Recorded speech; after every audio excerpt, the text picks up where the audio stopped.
Hallelujah. पहले हम देखते हैं सबसे पहले कि क्या न्यूमेरिकल वैल्यू जो है, क्या इसका मतलब है। अपनी स्क्रीन के ऊपर आप देख सकते हैं, in numerology and some spiritual contest the number 11 is considered a master number and is associated with spiritual awakening. Hallelujah. ये साल जो है, ये स्पिरिचुअल अवेकनिंग का साल परमेश्वर हमें देगा। Hallelujah.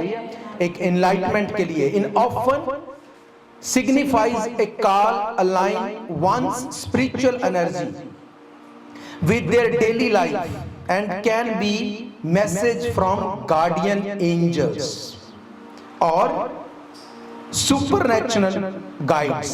It can also represent a new beginning, opportunities and heightened sense of creativity and enthusiasm.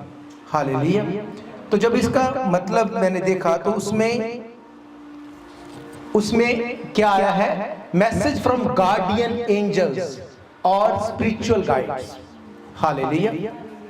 तो परमेश्वर ने जो मुझे वर्ड दिया था, जो मैंने कल रात तक जो मैं चाहता था कि आपसे मैं बांटूं, उसमें भी परमेश्वर ने गार्डियन एंजल्स की बात की। जब मैंने इसको न्यूमेरिकली इसकी स्टडी की, तब भी उसने एंजल्स की बात की। और जब मैंने फिर भी उससे मांगा कि नहीं, I want to hear from you, तब परमेश्वर ने ड्रीम में मुझे फिर से एक वचन दिया जिसमें एंजल्स की बात हुई। हालेलुया। तो हम देखते हैं जेनेसिस की किताब, उत्पत्ति 32 उसका 22 जो उसकी वर्ष है, वहां से हम पढ़ेंगे। लिखा है, उसी रात वह उठा और अपनी दोनों स्त्रियों और दोनों दासियों और 11 लड़कों को संग लेकर घाट से यब्बोक नदी के पार गया। उसने उन्हें उस नदी के पार उतार दिया, वरन अपना सब कुछ पार उतार दिया और याकूब अकेला रह गया। तब कोई पुरुष आकर पांव फटने तक उससे मल्लयुद्ध करता रहा। जब उसने देखा कि मैं याकूब पर प्रबल नहीं होता, तब उसकी जांघ की नस को छुआ और याकूब की जांघ की नस उससे मल्लयुद्ध करते हुए चढ़ गई। तब उसने कहा, मुझे जाने दे, क्योंकि भोर होने वाला है। याकूब ने कहा, जब तक तू मुझे आशीर्वाद ना दे, तब तक मैं तुझे ना जाने दूंगा। और उसने याकूब से पूछा, तेरा नाम क्या है? उसने कहा, याकूब। उसने कहा, तेरा नाम अब याकूब नहीं परंतु इज़राइल होगा, क्योंकि तू परमेश्वर और मनुष्य से भी युद्ध करके प्रबल हुआ है। याकूब ने कहा, मैं विनती करता हूं, मुझे अपना नाम बता। तब उसने कहा, तू मेरा नाम क्यों पूछता है? तब उसने उसको वही आशीर्वाद दिया। तब याकूब ने यह कहकर उस स्थान का नाम पनिएल रखा, परमेश्वर को आमने सामने देखने पर भी मेरा प्राण बच गया है। हालेलुया।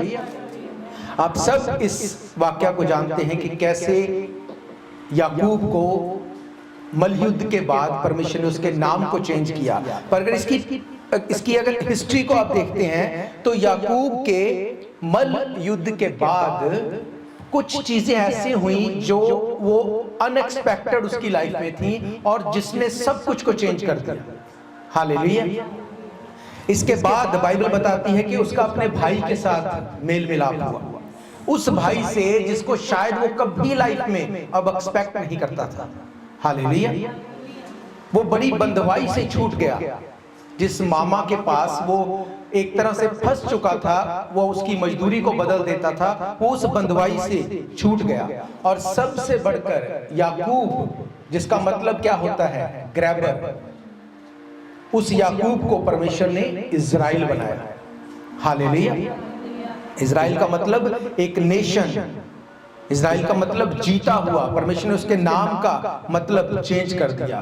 परमेश्वर ने एक नई शुरुआत उसकी लाइफ में दी।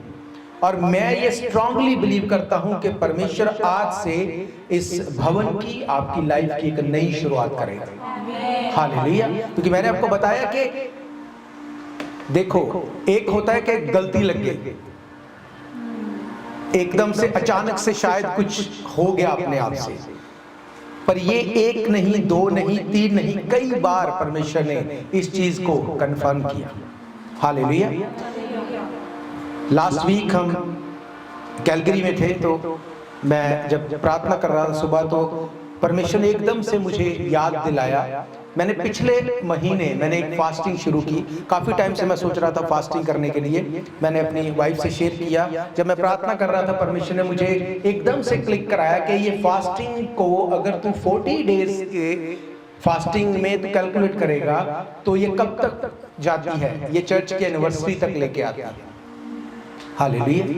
ये कोई प्लान नहीं था, कुछ सोच के नहीं किया, पर ये परमेश्वर की ओर से था। एग्जैक्ट वो डेट, और जो डेट एनिवर्सरी के लिए परमेश्वर ने दी।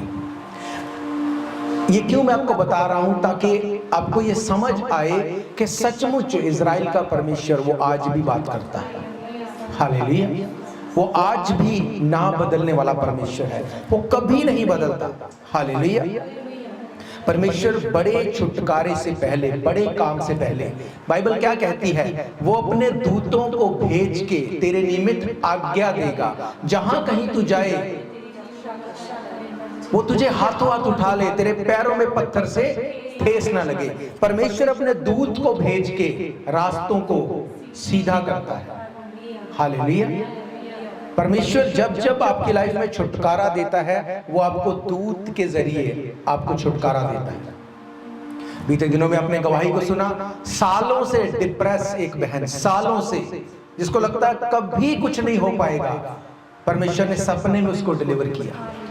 कैसे? दूत को भेजे। हालेलुया। एक कल हम टेस्टिमनी शेयर कर रहे थे, परमेश्वर ने एक और बड़े काम को किया। आप खुद सुनेंगे आने वाले टाइम में, इस गवाही को मैं शेयर नहीं करूंगा। हालेलुया। सो परमेश्वर अच्छा है, वो भला है। उत्पत्ति 32 अध्याय उसकी पहली कुछ आयतों को अगर देखें, यहां पर लिखा है, याकूब ने भी अपना मार्ग लिया और परमेश्वर के दूत उसको आगे मिले। उनको देखते ही याकूब ने कहा, ये तो परमेश्वर का दल है, इसलिए उसने उस स्थान का नाम महनेम रखा। अब याकूब की लाइफ ऐसी थी कि वो अब ये समझ चुका था कि अब अगर मैं नॉर्मल लाइफ जीऊंगा तो मैं कभी छूट नहीं सकता। वो ये समझ चुका था कि मेरी लाइफ स्पिरिचुअल होनी चाहिए। बीते दिनों में हमने एक वचन को सुना था कि जो भक्ति है वो सब बातों के लिए लाभदायक है। याकूब कैसे यहाँ पे पहचान पाया? लिखा है, याकूब ने अपना मार्ग लिया, परमेश्वर के दूत उससे आ मिले। उनको देखते ही याकूब ने कहा, ये तो परमेश्वर का दल है। परमेश्वर के दूतों को वो कैसे पहचान पाया? क्योंकि वो स्पिरिचुअल हो चुका था। हालेलुया। बाइबल कहती, जब अब्राहम अपने घर पे वो बाहर लेटा हुआ था, एकदम से उसको परमेश्वर के दूत दिखे और उसने जाके उनको दंडवत किया और उनको कहा, आपको ठहरे रहना है, मैं चाहता हूं कि आप मेरे घर पे भोजन करें। वो दूत पहले भी आते होंगे, वो दूत पहले भी विजिट करते होंगे, पर इस बार अब्राहम अटेंटिव था, उसने पहचाना उनको। सेम चीज याकूब यहां पर, याकूब कौन था? अब्राहम का कौन था याकूब? उसके पास भी वही स्पिरिट, उसी चीज को फॉलो करते हुए उसने परमेश्वर के दूत को पहचाना। हालेलुया। कई बार ये होता है कि दूत आपके पास होते हैं पर आप उसको पहचान नहीं पाते। जब बाइबल कहती है उसने दूत को देखा, देखते ही उसने कहा, यह परमेश्वर का दल है। 3 आयत को देखते हैं। लिखा है, तब याकूब ने सेईर देश में अर्थात एदोम देश में अपने भाई एसाव के पास अपने आगे दूत भेज दिए और उसने उनको ये आज्ञा दी, मेरे प्रभु एसाव से यूं कहना, तेरा दास याकूब तुझसे यूं कहता है, मैं लाबान के यहाँ परदेसी होकर अब तक रहा। अब मेरे पास गाय, बैल, गधे, भेड़ बकरियां, दास दासियां, और मैंने अपने प्रभु के पास इसलिए संदेश भेजा कि तेरे अनुग्रह की दृष्टि मुझ पर हो। वे दूत याकूब के पास लौट के कहने लगे, हम तेरे भाई एसाव के पास गए थे और वे भी तुझसे भेंट करने को 400 पुरुष संग लिए हुए चला आता है। तब याकूब बहुत डर गया और संकट में पड़ा, और ये सोचकर अपने साथियों के और भेड़ बकरियों के और गाय बैलों और ऊंट के भी अलग अलग दो दो दल कर दिए कि यदि एसाव आकर पहले दल को मारने लगे तो दूसरा दल भागकर बच जाए। हालेलुया। बाइबल कहती है कि इस वक्त याकूब इतना स्पिरिट में सोच रहा था, उसको पता था कि 400 लोग एसाव अगर लेके आ रहा है तो वो मेल मिलाप करने के लिए नहीं लेके आ रहा है। वो जानता था इस बात को, पर उसके बावजूद उसने ऐसा प्लान किया कि मैं अपने भाई के विरोध में नहीं जाऊंगा, मैं अपने भाई के साथ मेल मिलाप करूंगा। और लिखा है उसने ऐसा प्लान बनाया कि अगर कुछ गलत भी हो गया, अगर उसने मेल मिलाप नहीं भी किया, तो लिखा है एसाव आकर पहले दल को मारने लगे तो दूसरा दल भागकर बच जाए, लड़कर बच जाए नहीं लिखा वहां पे। वो इतना स्पिरिट में इतना अलर्ट हो गया था, उसको पता था मुझे करना क्या है। अब कई बार लगता है कि 400 लोगों को लेके शायद वो भी संधि करने जाता होगा। एक और वचन को हम देखेंगे, पहला शमूएल 25 अध्याय उसकी 10 आयत से लिखा है, नाबाल के दाऊद के जनों को उत्तर देकर उससे कहा, दाऊद कौन है, यिशै का पुत्र कौन है? आजकल बहुत से दास अपने अपने स्वामी के पास से भाग जाते हैं। क्या मैं अपनी रोटी पानी जो पशु मैंने अपने कतरने वालों के लिए मारे हैं ऐसे लोगों को दे दूं जिनको मैं नहीं जानता कि कहां के हैं? तब दाऊद के जवानों ने लौटकर अपना मार्ग लिया और लौटकर उसको ये सब बातें ज्यों की त्यों सुना दी। तब दाऊद ने अपने जनों से कहा, अपनी अपनी तलवार बांध लो। तब उन्होंने अपनी अपनी तलवार बांध ली और दाऊद ने भी अपनी तलवार बांध ली, और 400 पुरुष दाऊद के पीछे चले और 200 सामने के पास आए। हालेलुया।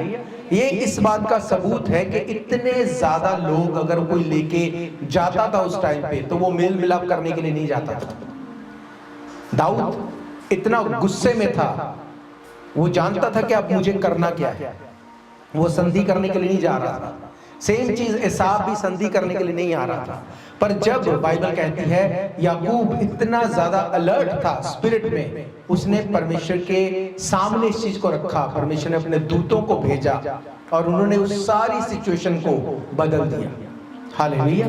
मैं स्पिरिट में आपको बता रहा हूं कि सारी सिचुएशन परमेश्वर चेंज करने वाला है आने वाले टाइम में। सारी सिचुएशन परमेश्वर ऐसे बदलेगा चीजों को, आप सोच नहीं सकते। आपने नहीं सोचा होगा ये कैसे पॉसिबल है, पर वो पॉसिबल होगा। इस साल के शुरू में मैंने आपको प्रोफेटिक वर्ड दिया था कि ये साल कौन सा साल होगा? ये साल आपको रिवॉर्ड देने वाला साल होगा। 6 महीने 7 महीने बीत चुके हैं। इन 7 महीनों में कितना कुछ उलट पुलट होते देखा हमने, पर अब तक भी आप विक्टोरियसली इस साल को जी रहे हैं। और आने वाले टाइम जो ये 5 महीने रहते हैं, आप देखेंगे रिवॉर्ड को लेते हुए। ये मैं आपको सचमुच परमेश्वर की वचन में से आपको मैं बता रहा हूं। हालेलुया। अब सेलिब्रेट करना, इस चर्च को, एनिवर्सरी को, जो भी हम सेलिब्रेट करते हैं, ये सेलिब्रेशन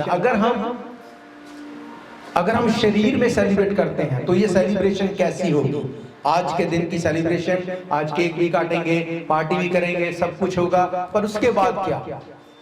अगर ये हम देखें कि देखी हुई चीजों की सेलिब्रेशन है तो ये आज के दिन तक खत्म हो जाएगी। पर अगर हम स्पिरिट में, अगर हम स्पिरिचुअली अलर्ट हैं, तो ये सेलिब्रेशन वो सेलिब्रेशन होगी जो स्वर्ग में भी की जाती है। हालेलुया। ये सेलिब्रेशन उस सेलिब्रेशन का भाग होगी जो स्वर्ग में सेलिब्रेशन की जाती है। उससे पहले हम एक हिस्से को पढ़ते हैं, मलाकी की किताब 3 अध्याय उसकी कुछ आयतों को। किस चीज की सेलिब्रेशन एक्चुअली में हमें सेलिब्रेट करती है? देखो मैं अपने दूत को भेजता हूं, यहां पर भी परमेश्वर दूत की, एंजल की बात करता है, और वह मार्ग को मेरे आगे सुधारेगा। प्रभु जिसे तुम ढूंढते हो वे अचानक अपने मंदिर में आ जाएगा। हां, वाचा का वह दूत जिसे तुम चाहते हो, सुनो वे आता है। सेनाओं के यहोवा का यही वचन है।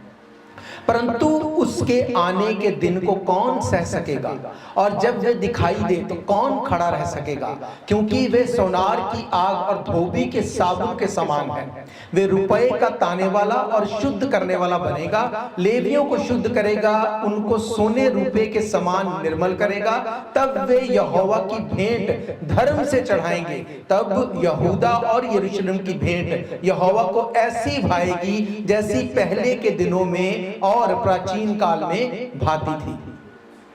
तब यहूदा और यरूशलेम की भेंट यहोवा को ऐसी भाएगी जैसी पहले के दिनों में और प्राचीन काल में भाती थी। तब मैं न्याय करने को तुम्हारे निकट आऊंगा और टोने, व्यभिचारी, झूठी क्रिया खाने वाले के विरुद्ध और जो मजदूर की मजदूरी दबाते हैं, विधवा अनाथों पर अंधेर करते हैं, परदेसी का न्याय बिगाड़ते और मेरा भय नहीं मानते, उन सबों के विरुद्ध मैं तुरंत साक्षी दूंगा। सेनाओं के यहोवा का यही वचन है। हालेलुया। पहली आयत को फिर से हम देखेंगे। लिखा है, देखो मैं अपने दूत को भेजता हूं, वे मार्ग को मेरे आगे आगे सुधारेगा। प्रभु जिसे तुम ढूंढते हो वे अचानक अपने मंदिर में आ जाएगा। हाँ, वाचा का वह दूत जिसे तुम चाहते हो, सुनो वे आता है। सेनाओं के यहोवा का यही वचन है। किसकी बात कर रहा है यहाँ पर Malachi? He is talking about Jesus Christ। वाचा का दूत, वाचा का संदूक। अगर वाचा के संदूक की आप कंपैरिजन करें, जहां जहां वाचा का संदूक गया वहां वहां फिजिकली यीशु मसीह गया। वाचा का संदूक कहां चला गया? क्या कोई जानता है कहां चला गया? नो, किसी को नहीं पता। वो डिसअपियर हो गया। यीशु मसीह कहां चला गया? वो आसमान में चला गया। सेम चीज, वाचा का संदूक यीशु मसीह को रिप्रेजेंट करता है और ये आने वाले दिनों में यीशु मसीह की आमद को रिप्रेजेंट करता है। हालेलुया। इस साल में जो हम कर चुके, आने वाले साल में, आने वाले इस बाकी महीनों में, बचे हुए साल में हम और ज्यादा मेहनत करें परमेश्वर के वचन को लोगों तक लेके जाने के लिए। हालेलुया। मैं जानता हूं मुझे क्या करना है। आप इस बात को आपको समझना है कि हम क्या करें ताकि ये वचन का प्रचार और ज्यादा हो सके, क्योंकि बाइबल कहती है अंत के दिनों में परमेश्वर चीजों को बड़ी जल्दी जल्दी करेगा। अगर आप ध्यान से देखें, ये जो पीरियड चल रहा है ये बहुत जल्दी जल्दी निकल रहा है, बहुत जल्दी जल्दी। बाइबल कहती है अंत के टाइम में ऐसा होगा। हम अंत के बहुत करीब हैं। अब अंत के दिनों में हमें करना क्या है? मैंने कहा हम सेलिब्रेट करेंगे, हम सेलिब्रेट करते रहेंगे, पर उसके साथ साथ परमेश्वर के काम को भी हम करते रहेंगे, पहले से ज्यादा अच्छे और बढ़िया तरीके से। क्यों?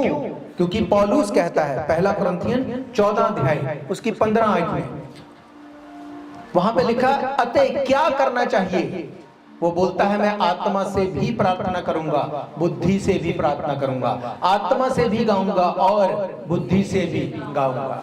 ये वो टाइम पीरियड है कि आपको आत्मा से भी चलना पड़ेगा और बुद्धि से भी चलना पड़ेगा। हालेलुया।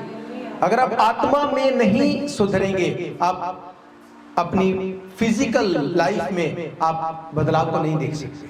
पहला बदलाव आपको आत्मा में चलना पड़ेगा। हर चीज को अगर आप सुधरते देखना चाहते हैं, आपको स्पिरिट में चीजों को हैंडल करना पड़ेगा। एक सेलिब्रेशन ये है जो हम यहाँ पे कर रहे हैं, पर आप जानते हैं एक सेलिब्रेशन वो है इसके बारे में बाइबल बताती है जिसमें स्वर्गदूत इन्वॉल्व होते हैं। कौन सी सेलिब्रेशन? लूका की अंजील 15 अध्याय उसके 10 आयत में लिखा है जो सेलिब्रेशन दूत करते हैं। मैं तुमसे कहता हूं इसी रीति से एक मन फिराने वाले पापी के विषय में परमेश्वर के स्वर्गदूतों के सामने आनंद होता है। हालेलुया। आप मसीही हैं, ये अच्छी बात है, पर आपके द्वारा कितने लोग मसीही बनते हैं, कितने लोग मसीह में आते हैं, ये ज्यादा इंपॉर्टेंट है। क्योंकि जब आप स्वर्ग में होंगे, जब आप यीशु मसीह के सामने होंगे, पौलुस क्या कहता है? वो बोलता है कि हमारे लिए स्वर्ग में मुकुट रखे गए हैं। आप जानते हैं इस वचन को? बाइबल कहती है हमारे लिए स्वर्ग में मुकुट रखे गए हैं। कौन से मुकुट? क्या वो फिजिकल मुकुट होंगे? पौलुस उसको बताता है, वो बोलता है जितनी आत्माएं आप इस धरती पर बचाएंगे वही आपका मुकुट होंगे। हालेलुया। जितने लोगों तक आप वचन को लेके जाएंगे, जितने लोग आप नहीं जानते लोग क्या सोचते हैं इंटरनली, वो बाहर से जो दिखते हैं, बाहर से जो दिखाते हैं, वो एक अलग चीज है। मैंने आपको पहले भी कहा, सोशल मीडिया जो आप देखते हैं वो बिल्कुल अलग है एक्चुअली लाइफ से। आज लोग जो पोस्ट करते हैं वो एक्चुअली में उनकी लाइफ नहीं है। वो पोस्ट इसलिए करते हैं कि बाकी लोग डिप्रेस रहे, बाकी लोग चिंता में रहे, बाकी लोगों को लगे ये लोग तो इतने अच्छे हैं। ऐसा नहीं है। अंदर क्या है? अंदर डर है, अंदर ऐसी चीजें चल रही हैं कि आप सोच नहीं सकते। लोग इतने डिप्रेस हैं। मैं मिलता हूं लोगों से, मैं उनसे जब वो बात करते हैं, मैं हैरान होता हूं कि ये लगते तो ऐसे है नहीं, इंटरनली डरे हुए हैं लोग। आगे क्या होगा, अब क्या करेंगे, बच्चों का क्या होगा, स्कूल नहीं भेज सकते, बहुत चीजें हैं, बहुत चीजें। पर जब आप इंटरनली यीशु मसीह के साथ कनेक्टेड होंगे, आप स्पिरिट में चीजों को डील करेंगे। कल हमने जो एक रिकॉर्डिंग दी, उसमें से एक रिकॉर्डिंग में मैंने जिस वचन को दिया, मैंने उसमें एक्सप्लेन किया कि यीशु मसीह के बारे में जानना और यीशु मसीह को जानना ये अलग बात है। हालेलुया। जब आप यीशु मसीह को जानते हैं, उसने कहा है बोझ से दबे हुए लोगों मेरे पास आओ, मैं तुम्हें आराम दूंगा। उसके बाद उसने कहा मेरा जुआ ले लो, क्योंकि मेरा जुआ सहज है, हल्का है। उसने कहा तुम मेरे साथ एक्सचेंज करोगे। यीशु मसीह ने जगह को एक्सचेंज किया। अगर आप उसकी डीप स्टडी में जाते हैं, अगर आप उसको ग्रीक में पढ़ते हैं, वहां पर बताया गया यीशु मसीह ने कहा मैं तुम्हारे साथ जगह को एक्सचेंज करता हूं। कौन सी जगह को? यीशु मसीह कहां पर गया? क्रूस के ऊपर। वो क्रूस बाइबल कहती है जो आपके और मेरे लिए था, उसने एक्सचेंज किया। अब अगर यीशु मसीह क्रूस पे गया, यीशु मसीह का क्या काम था? वो क्या करता था जब इस धरती पे था? वो प्रचार करता था लोगों को, वो पवित्र आत्मा के बारे में बताता था, लोगों को हील करता था, डिलीवर करता था, लोगों की लाइफ को चेंज कर देता था। अब वो किसकी जिम्मेवारी? वो हमारी जिम्मेवारी है। It's our turn. Yeshu Masih बहुत जल्द बादलों पे आने वाला है, वेरी सून, और ये बिलीवर्स की जिम्मेवारी है। बाइबल में क्या लिखा? यीशु मसीह ने कहा पक्षियों के बसेरे हैं, मनुष्य के पुत्र को सिर रखने की जगह नहीं है। यीशु मसीह ये नहीं बोल रहा था कि मेरे पास रहने के लिए घर नहीं है, क्योंकि बाइबल ये बताती है यीशु मसीह के पास एक नहीं 2 घर थे, एक कफरनहूम में और दूसरा नासरत में। वो क्या बोल रहा था कि सर किस चीज को रिप्रेजेंट करता है? यीशु मसीह को। उसने कहा सर को आने के लिए, रखने के लिए धड़ यानी कि कलीसिया तैयार नहीं है, इसलिए मैं नहीं आ रहा। जिस दिन कलीसिया तैयार होगी, यीशु मसीह बादलों पे होगा। हालेलुया। अब अगर आप बाइबल को सिर्फ पढ़ेंगे, सिर्फ आप बाइबल को एक किताब की तरह पढ़ेंगे, वो आपसे बात नहीं करेगी। पर जब आप उसको स्पिरिट में प्रार्थना के साथ पढ़ेंगे, वो चीजों को रिवील करना शुरू करेगी। हालेलुया। पौलुस कहता है कि जो लोग काम ना करें वो रोटी ना खाएं। क्या वो बात बोल रहा है? क्या वो फिजिकल बात बोल रहा है? नहीं, वो बोल रहा है उन लोगों को जो लोग प्रभु भोज की रोटी खाते हैं। वो बोलता है अगर तुम प्रभु भोज की रोटी खाते हो तो ये मेक श्योर करो कि तुम उसके काम को करते हो, तुम वचन के प्रचार को करते हो। हालेलुया। बाइबल कहती है याकूब, उसको जब पता चला कि चीजें चेंज नहीं हो पा रही, वो स्पिरिट में उस चीज को सुधारने में लग गया। बाइबल कहती है उसने दूत को भेजा, उसने दूत को भेजा, उसके पास दूत ने विजिट की। अब चीजें चेंज होनी शुरू हो गई, अब सुपरनैचुरल चीजें होनी शुरू हो गई। और उसने अपने लोगों को बताया अगर मेरा भाई, मैं नहीं जानता वो स्पिरिट में है या शरीर में, अगर वो फिर से अटैक कर दे, पहले दल को मार दे, दूसरा दल भाग कर बच जाना। मार कर नहीं लिखा। हालेलुया। बाइबल कहती है तेरे पास 1000, दाहिने हाथ 10,000 गिरेंगे, वो तेरे पास नहीं आएगा। क्या ये परमेश्वर की रिस्पॉन्सिबिलिटी है? ये पूरी तरह से परमेश्वर के हाथ में नहीं है, ये एक बिलीवर के हाथ में भी उतना ही है। हालेलुया। बाइबल कहती जो परम प्रधान के छाए हुए स्थान में बैठा रहेगा, क्या आता जाता रहेगा? बैठा रहेगा। बैठा रहने का मतलब यशब, यह शब्द का मतलब जैसे एक हस्बैंड और वाइफ की मैरिज हो जाती है, जब मैरिज के बाद उनको पता है हमें एक साथ रहना है, नो मैटर व्हाट। उसने कहा जो परम प्रधान के छाया हुए स्थान में बैठा रहेगा वो सर्वशक्तिमान की छाया में कि हर कोई ठिकाना पाएगा। नहीं, ऐसा नहीं है। उसने कहा जो बैठा रहेगा। हालेलुया। जब परमेश्वर ने याकूब को एक मौका दिया तो याकूब इज़राइल बन गया।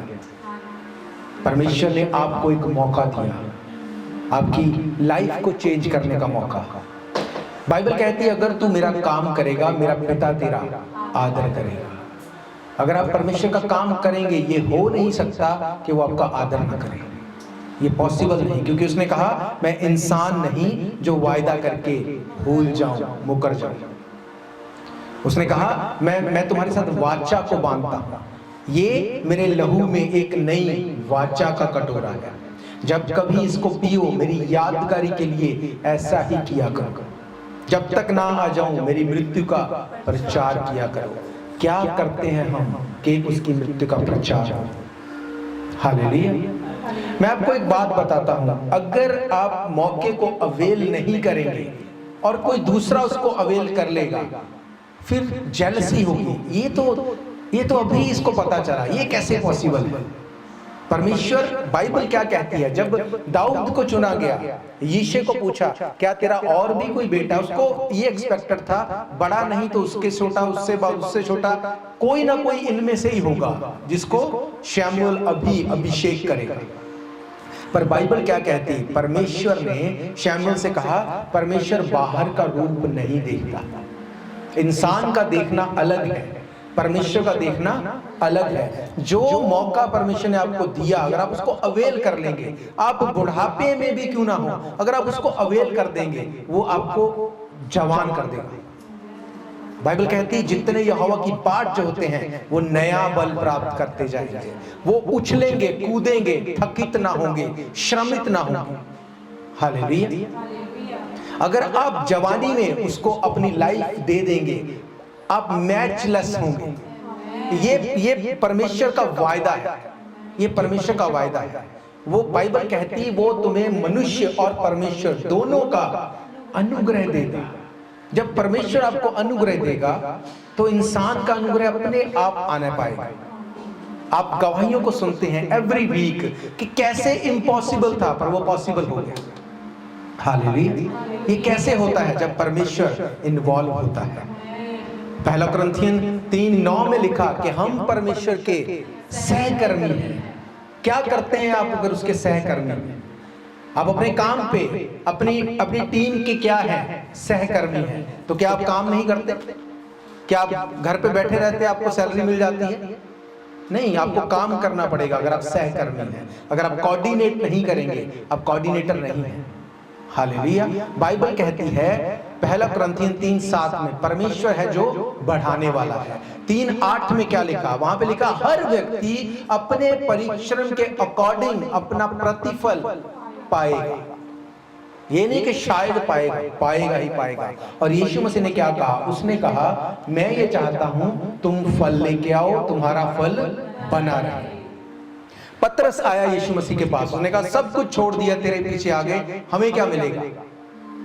यीशु मसीह ने उसको ये नहीं बोला स्पिरिचुअली सोच, कोई बात नहीं।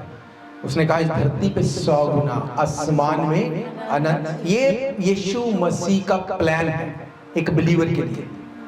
हालेलुया। मैं आपको फिर कह रहा हूं 2025 रिवॉर्ड का ईयर है। कुछ भी होता रहे आपको रिवॉर्ड मिलेगा अगर आप परमेश्वर के साथ फेथफुल हैं। हालेलुया। उसने कहा तू फेथफुल बना रहे, अगर तू फेथफुल रहेगा मैं तुझे बढ़ाऊंगा। हालेलुया। वो याकूब अपनी लाइफ के मकसद को पहचान गया था। क्या परमेश्वर का दूत उसको हरा नहीं सकता था?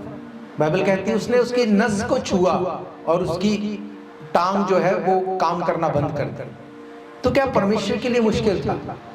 नहीं, परमेश्वर देख रहा था कि वो मौके को अवेल कर रहा है, उसकी हेल्प कर रहा था। जैसे ही उसने कहा मैं जाने नहीं दूंगा, उसने कहा बोल क्या करूं? आज से तेरा नाम याकूब नहीं इज़राइल होगा। लाइफ चेंज हो गई, जनरेशंस बदल गई, चीजें चेंज हो गई। हालेलुया। उसने कहा आज से तेरा नाम, ये नहीं कि बाद में देखूंगा, आज से तेरा नाम याकूब नहीं इज़राइल होगा। मेरा ये बिलीव है आज का ये दिन आपको याकूब से इज़राइल बना देगा। ये वचन का वायदा है, ये मेरा वायदा नहीं है। और बाइबल कहती है वचन कभी भी खाली वापस नहीं आता। हालेलुया। इस 11th ईयर की इस सेलिब्रेशन में परमेश्वर एक नई बिगिनिंग को करेगा, वो एक नए काम को करेगा। बाइबल कहती है मैं एक नए काम को करने पर, एक नया काम, नई धरती, नया आकाश, चीज़ों को मैं चेंज कर दूंगा। परमेश्वर के पास ये सामर्थ है कि वो चीज़ों को चेंज कर सके। हालेलुया। अगर आप लाइफ में उस चीज़ को अवेल करते हैं जो आप कर सकते हैं, फिर परमेश्वर ऐड करता है उन चीज़ों को जिनको आप नहीं कर सकते। हम जब आ रहे थे तो रास्ते में जब एक लाइट पे हम रुके तो पीछे से लोग वीडियो बना रहे थे मेरे कार के लाइसेंस प्लेट की। लोग कई बार खुश होते हैं, तालियां बजाते हैं, कई बार गुस्सा करते हैं, कई बार अपना रिएक्शन देते हैं, पर उनको पता है कि परमेश्वर बात कर रहा है।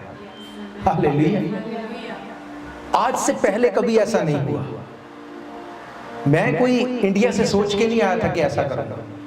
जब आप परमेश्वर का काम करते हैं, परमेश्वर आपको फेवर देता है, परमेश्वर आपको यूज करता है।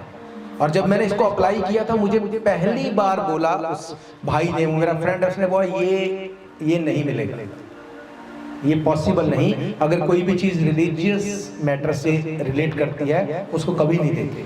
मैंने कहा कोई बात नहीं, तुम इसको अप्लाई करो, परमेश्वर कर सकता है। 3 नाम मैंने दिए, पहला नाम ये था और पहले ही नाम को उन्होंने ग्रांट किया। हालेलुया। एक छोटी सी आपको एग्जांपल बता रहा हूं कि अगर आप अवेल करते हैं परमेश्वर मौके देता है, अगर आप अवेल नहीं करते परमेश्वर मौका नहीं देता। वो उसी को मौका देगा जो उसको पता है कि ये कर सकता है। ये ऐसा नहीं है कि वो पावरफुल है, उसको पता है ये इसका दिल है, ये करना चाहता है। दाऊद क्या कर रहा था जब उसको चुना गया? बाइबल कहती वो अपने भाइयों से अलग था, वो वफादारी के साथ वो काम कर रहा था जो उसको दिया गया था। भेड़ों को चराने वाले को परमेश्वर ने राजा बना दिया। हालेलुया। इस साल में आप फेथफुल रहेंगे, परमेश्वर आप बढ़ के उसकी फेथफुलनेस को देखने पाएंगे। हालेलुया। मैं बहुत समय नहीं लूंगा क्योंकि इसके बाद हम रिफ्रेशमेंट में जाएंगे, प्रार्थना में जाएंगे, पर मैं इस वचनों के साथ आपको आज मैं विदा करूंगा यहाँ से इस मीटिंग के बाद कि इस बात को अपने मन में सोचो कि परमेश्वर ने अपने दूतों को भेज के आपको अलग किया। अब आप क्या कर रहे हैं? क्या आप उन दूतों को अट्रैक्ट करते हैं? क्या आप जानते हैं आप परमेश्वर के दूतों को अट्रैक्ट कर सकते हैं? बहुत बार हम प्रार्थना करते हैं कि परमेश्वर दूत को भेज, उसके दूत हमारे पास हैं, पर बात यह है कि आप उनको मिस कर सकते हैं या उनको अट्रैक्ट कर सकते हैं। अब्राहम ने दूतों को अट्रैक्ट किया जब वो स्पिरिट में था, याकूब ने दूतों को अट्रैक्ट किया जब वो स्पिरिट में था, शाऊल ने भी दूतों को अट्रैक्ट किया जब वो एक दल में था, पर वो स्पिरिट में नहीं था। वो दूतों ने उस टाइम पे उसको इफेक्ट किया, पर उसके बाद वो उसके साथ नहीं थे। इसका मतलब बाइबल ये कहती है कि जो परम प्रधान के छाए हुए स्थान में बैठा रहे, बैठा रहना आपकी लाइफ को चेंज करता है। बैठा रहना आपकी लाइफ को चेंज कर देगा। आप नहीं जानते वो क्या कर सकता है। उसने दाऊद को कहा अभी तो मैंने तुझे राजा बनाया था, अभी तो मैंने शुरुआत की थी। और दाऊद को क्या लगा, अब तो मैं पूरे इज़राइल का राजा बन गया, अब इससे ज्यादा क्या? उसने कहा अभी तो मैंने शुरुआत की थी, तू नहीं जानता मैं क्या करने वाला था। हालेलुया। मेरा ये फेथ है, इस वचन को आप मेडिटेट करेंगे, आप जो कर सकते हैं उसको करेंगे, ताकि परमेश्वर वो रिवील करे जो आप नहीं कर सकते। हालेलुया। हम प्रभु भोज में जाएंगे। जिन्होंने पानी में डुबकी का बपतिस्मा लिया है आप इसमें भाग लेंगे, और जिन्होंने बपतिस्मा नहीं लिया आप बपतिस्मा